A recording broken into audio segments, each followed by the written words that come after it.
अनुराग हत्याकांड मामले में एक बार फिर से नई अपडेट लेकर हम आपके सामने आए हुए हैं। जैसा कि आप सबको पता है कि 11 दिसंबर को लेखपाल का बयान दर्ज हो गया है। लेखपाल के बयान से तो साफ पता चल रहा है कि आरोपियों के घर पर बुलडोज़र ज़रूर चलेगा। लेकिन इन सब के बीच जब हम अनुराग के परिवार से मुलाकात करने के लिए जाते हैं, उनके परिवार से जब मिलते हैं, तो वो परिवार जो बातें बताता है उससे उनको कहीं उम्मीद नज़र नहीं आ रही है। प्रशासन से कहीं उम्मीद नज़र नहीं आती दिख रही है। दरअसल अनुराग की बहन ने ये बताया कि हमको सिर्फ तारीख पर तारीख मिल रही है। जहां कार्रवाई होनी चाहिए, तत्काल कार्रवाई होनी चाहिए, वहां पर हम लोगों को तारीख पर तारीख मिल रही है। क्योंकि जब हमने इस मामले में अनुराग के परिवार में जाकर अनुराग के परिवार से बात करने की कोशिश की, तो उसकी बहन ने जो बताया, उन्होंने कहा कि कहीं न कहीं प्रशासन की इस ढीले रवैये की वजह से आज हम लोगों को ये दिन देखना पड़ रहा है। बहन ने आगे ये भी बताया कि अनुराग की हत्या के एक दिन पहले हमारे भाई को शहर में कहीं घेरा गया था, लेकिन किसी तरीके से वहाँ से वो जब भागकर घर आया और परिवार में जब उसने इसकी जानकारी दी, तो परिवार वालों ने पुलिस को सूचना दी। पुलिस ने कहा कि ये ज़मीन जब तक खून नहीं मांग लेती तब तक शांत होने वाली नहीं है। ये बातें सुनने के बाद कहीं न कहीं चाहे हम हो या आप, सबका मन झकझोर देने वाली बातें हैं।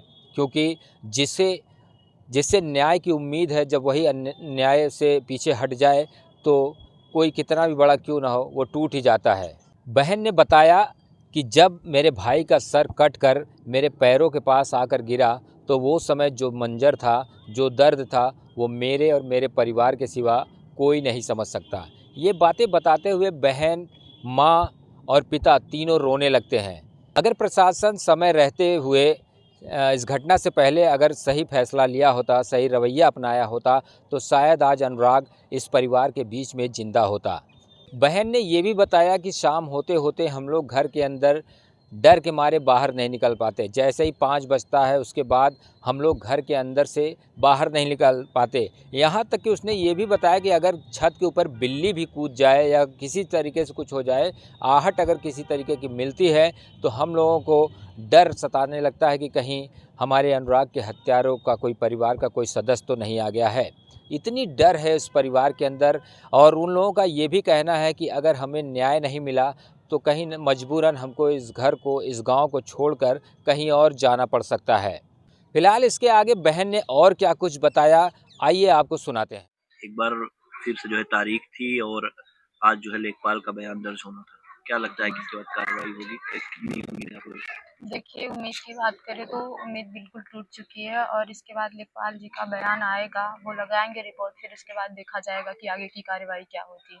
अभी तो फिलहाल हम कह नहीं सकते कि हाँ ये घर ढहवा देंगे या कुछ भी, ये उनके ऊपर डिपेंड करता है कि वो हमारा साथ दे रहे हैं या विरोधियों का साथ दे रहे हैं, अपराधियों का साथ दे रहे हैं। ये कानून है, अगर कानून है भाई तो निर्दोष का साथ देना चाहिए या अपराधियों का साथ देना चाहिए।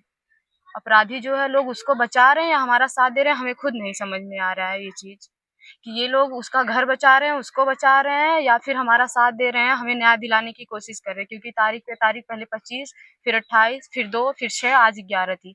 आज क्या कि उनका लेखपाल जी का बयान मांगा गया है। इसके बाद क्या कार्रवाई होगी ये उनके ऊपर डिपेंड करती है कि वो आगे की कार्रवाई में क्या करेंगे। क्या लगता है जिस तरह से हीला हवाली, क्योंकि राजस्व विभाग का मामला है, 40 सालों से मैटर चल रहा था और फिर इसी जमीन पे वो जो है विवादित जमीन पे मकान भी बना लेता है, तो कहीं ना कहीं लेखपाल लोगों की लापरवाही ही थी जिसके चलते ये पूरा मकान उसने खड़ा कर लिया। देखिए, लेखपाल राजस्व विभाग की पूरी लापरवाही है। हम तो शुरुआत से कहते आ रहे हैं कि इन्हीं लोगों की गैर जिम्मेदारी की वजह से आज हमारा भाई हमारे बीच नहीं है। अगर ये लोग चाहे होते तो आज हमारा भाई हमारे बीच रहता और ये आदमी दब के रहता, थोड़ा इसके अंदर भी इंसानियत नाम की चीज आती। राजस्व विभाग का पूरा हक है कि आप वर्दी किस लिए पहने हो, इंसाफ दिलाने के लिए ना, न्याय दिलाने के लिए, हत्याएं करवाने के लिए नहीं। जैसे वो एसओ साहब कह दिए कि ये जमीन खून मांग रही है, ऐसे बोले थे वकील साहब, ये जमीन यहाँ खून मांगत हो, एक बार देगा शांति हो गई। ये कोई लैंग्वेज है भाई? बात करने का कोई तरीका है? बताइए, ये न्याय दिलाने का तरीका है?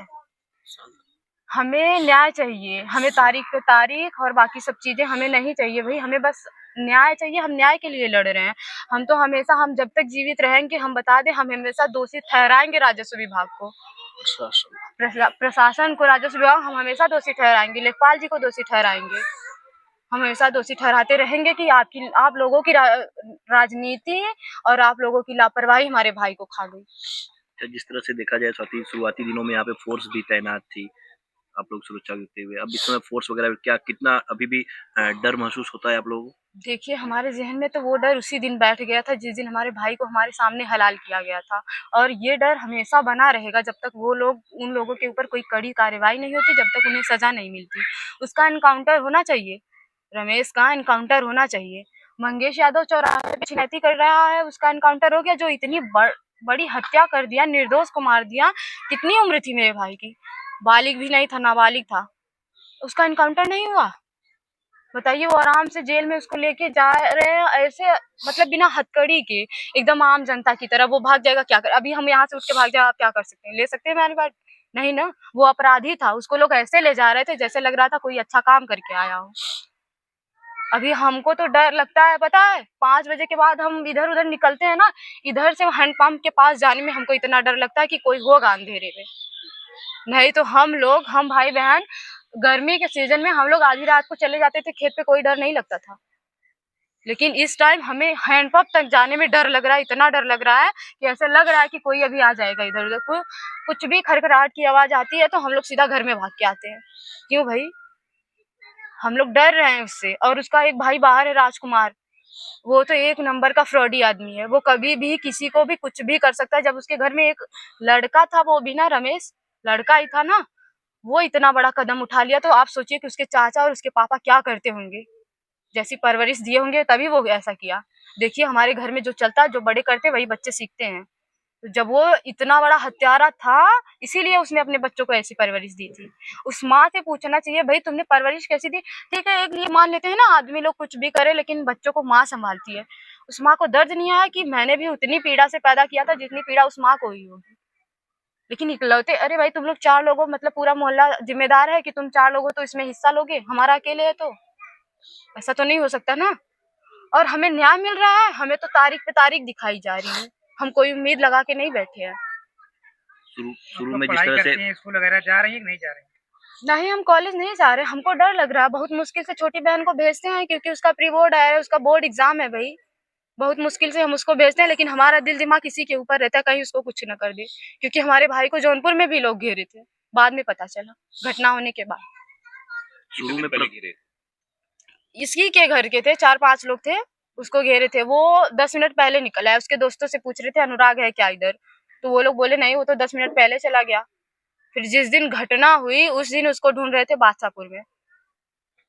और राजेश यादव कहता है अपने बयान में कि मैं निर्दोष हूँ और मैं शादी के सिलसिले में बात कर रहा हूँ। आप बताइए, आपके घर में इतना बड़ा षड्यंत्र रचा जा रहा है, आप शादी के सिलसिले में बात कर रहे हैं?